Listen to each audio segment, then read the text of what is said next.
ఈరోజు ప్రభాకర్ రెడ్డి మాట్లాడుతున్నాడు, అది జరిగింది ఇది కదా జరిగింది. నేను ఒకటే అడుగుతున్నా, నీకు చేతనైతే అనంతపూర్ నుంచి పోయిన ఎయిమ్స్ని ఎనికి తీసుకున్నా, కర్నూలు నుంచి పోయిన హైకోర్టుని ఎనికి తీసుకొని రండి.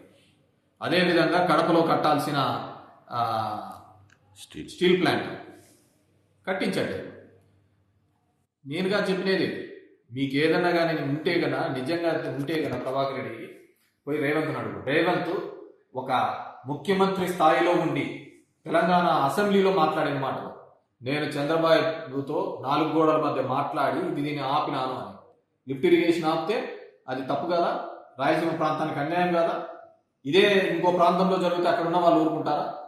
లేకుంటే నువ్వు అమరావతి ప్రాంతంలో జరుగుతోంది, అక్కడ అందరూ ఏకం కాలేదా 29 గ్రామ ప్రజలు మొత్తం అంతా ఏదో ఇది జరిగిపోతుందని. ఈరోజు చంద్రబాబు నాయుడు రోజు పోతున్నాడు, అమరావతిని క్యాపిటల్గా ప్రకటించండి అని, అమరావతికి ఇన్ని కోట్లు నిధులు కావాలని చెప్పేసి బ్యాంకుల దగ్గర పోతున్నాడు. ఎందుకు? ఎన్విరాన్మెంటల్ క్లియరెన్స్ చేపించే బాధ్యత ఆయనకు లేదా? రాయలసీమ ప్రాజెక్టులు స్టార్ట్ చేయించాలని బాధ్యత లేదా? ఆయన నిన్న మీటింగ్లో మాట్లాడినాడు. ఏం మాట్లాడినాడు? అంతా కలిస్తే 20 టీఎంసీల కంటే ఎక్కువ పోదు, దానికి ఏందంత పెద్దగా రాద్ధాంతం చేస్తున్నారని చంద్రబాబు నిన్న ప్రెస్ మీట్లో మాట్లాడినాడు. అదే పక్కన లోకేష్ ఏం మాట్లాడినాడు? లోకేష్ ఏం మాట్లాడినాడంటే ఒక్క టీఎంసీ కోసం యుద్ధాలు కూడా జరిగినాయని చెప్పేసి. మరి వాళ్ళే మాట్లాడుతున్నారు కదా. మీరు కేవలం పార్టీలలో మంచిగా కనపడాలని కాదు, ఈ ప్రాంతంలో ఖచ్చితంగా అన్యాయం జరుగుతుందనేదే నేను చెప్తున్నాను. ఇదే శ్రీకాకుళంలో జరిగితే అక్కడ ఉన్న వాళ్ళు అక్కడ ఆ ప్రాంతంలో ఉన్న వాళ్ళు ఊరుకుంటారా? విజయనగరంలో జరుగుతుంటే ఊరుకుంటారా? లేకుంటే గోదావరి జిల్లాలో జరుగుతుంటే ఆ ప్రాంతానికి అందరూ కలిసి మాట్లాడతారా లేదా? మనకేమేది? నేను అనేది కరెక్టే. కేవలం సీమ పౌరుషం అని చెప్పి ఉప్పు కారంలో చూపిస్తాను. ఫైల్స్ నాకు వచ్చినాయి, వాళ్ళకి వచ్చినాయి, ఎవడోడికి వచ్చినాయి, వానికి బాధ. నేను ఎందుకన్నాను? దానికి కనపడుతుంది తప్ప పౌరుషము, ఇంకా మిగతా దానికి ఏది కనపడుతుంది? నాకు జరిగే నష్టం కాదు, భవిష్యత్తు తరాల వాళ్ళకి జరిగే నష్టం ఇది. ఈ ప్రాంతంలో నుంచి మాట్లాడుకోకపోతే అదే ఇబ్బంది. నువ్వు కాకుండా మీ అన్నగానే ఉండినా కానీ యాక్టివ్గా పాలిటిక్స్లో ఉన్న ఖచ్చితంగా దీని గురించి నోరెత్తి మాట్లాడేవాడు. నీకు లేదు, నీకు ఎంతున్నా కానీ ఇంతకుముందు కూడా చూసినాం కదా, ఇదే మాటలు విజయమ్మ గారిని నోటికి వచ్చినట్టు తిప్పినావు. మళ్ళీ విజయమ్మ గారి దగ్గర పోయినావు. ఇప్పుడు నాకు ఆ కుటుంబంతో ఏమీ ఇబ్బంది లేదు అంటావు. అందరి బతుకులు అందరికీ తెలిసినదే. నువ్వు వ్యక్తిగతంగా మాట్లాడుతున్నావు. దట్స్ మై ఫ్యామిలీ, నేను మా భార్య నా పిల్లలు ఎక్కడికి వెళ్ళాలంటే అక్కడికి వెళ్తా అంటాను. నువ్వు నీ కొడుకు వెళ్తూ ఉంటారు. మన డ్యాన్స్ ప్రోగ్రామ్ పెట్టారు కదా, డ్యాన్స్ కూడా చేశారు కదా, దాన్ని నేనేమని అంటానా? మా విజ్ఞత అది. చదువుకుంటే వయసు వస్తే సరిపోదు కదా ఏ దానికైనా. నువ్వు ఈ తిక్క మాటలతో డీవియేషన్ కాదు. నీకు చేతనైతే చంద్రబాబు నాయుడు గారితో మాట్లాడు, లిఫ్ట్ ఇరిగేషన్ స్టార్ట్ చెప్పి, ఎన్విరాన్మెంటల్ క్లియరెన్స్ ఇబ్బంది ఉంటే క్లియర్ చేయండి. ఏమి ఇప్పుడు పోయి చేస్తున్నాడా లేదా? అమరావతి కోసం పడుతున్నారా లేదా తాపత్రయం? మన ప్రాంతంలో ఉండేటివన్నీ పోతున్నాయని నా బాధ. కొత్తగా వచ్చేటది లేదు, ఆల్రెడీ శాంక్షన్ అయినట్టు పోతున్నాయి. దీనికి డెఫినెట్గా మాట్లాడతాం. ఈ వయసులో నేను మాట్లాడుకోకుంటే భవిష్యత్తు తరాలకు ఏం సమాధానం చెప్తాం? గెలుస్తాము, ఓడతాము, అందరి బతుకులు అందరికీ తెలిసినది, ఎవడెట్లా గెలిచినాడు, ఎవడు బతుకు ఎంత అని చెప్పేసి ప్రపంచం అంతా చూస్తా ఉంది. ఎవడెట్లా గెలిచినాడు, ఈ రోజు దేశంలో జరుగుతున్న ఎలక్షన్ ఎలా జరుగుతున్నాయని ప్రపంచం అందరికీ తెలిసినదే కదా. అది ఈవీఎంలో మాయ, ఏ విధంగా మాయ అని అందరికీ తెలుస్తా ఉంటుంది. దాని గురించి అయితే పెద్ద సబ్జెక్టు, నేను ఎన్నోసార్లు చెప్పినాను. సో ఈ గెలుపోవటం చూసి విర్రవీగేది, ఈ కాలాలన్నీ పోయినాయి. చేతనైతే మళ్ళీ రాయలసీమ లిఫ్ట్ ఇరిగేషన్ స్టార్ట్ చేయండి, మళ్ళీ అనంతపురికి ఎయిమ్స్ తీసుకొని రాడు. నేను చేయించాను. జగన్మోహన్ రెడ్డి గారితో మాట్లాడి మా దగ్గర జిల్లేడు బండి అనే ప్రాజెక్టు తీసుకొని రావడం జరిగింది.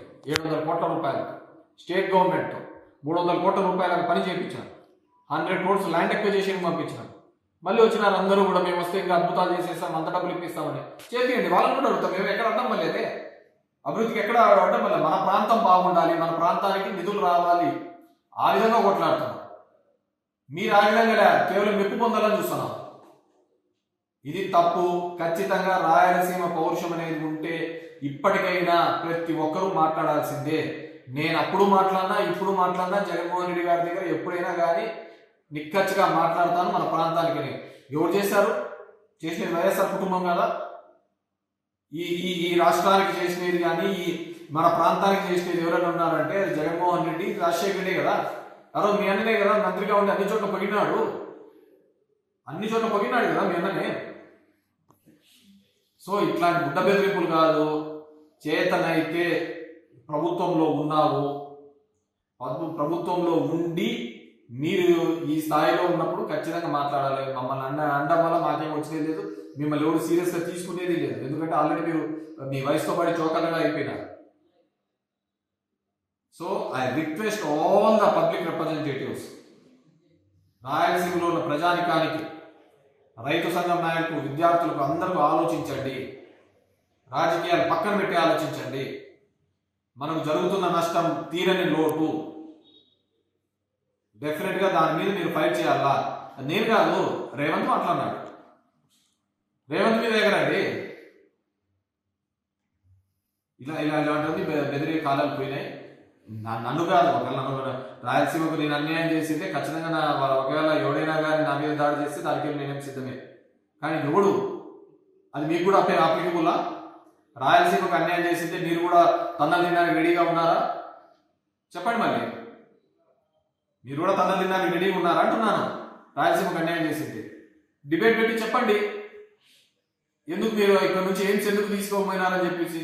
వెనుకబడిన జిల్లాలో వచ్చినటువంటి ఒక మంచి ఇన్స్టిట్యూట్ ఈరోజు దగ్గర సంవత్సరానికి 1,00,000 మంది చూపించుకుంటున్నారు.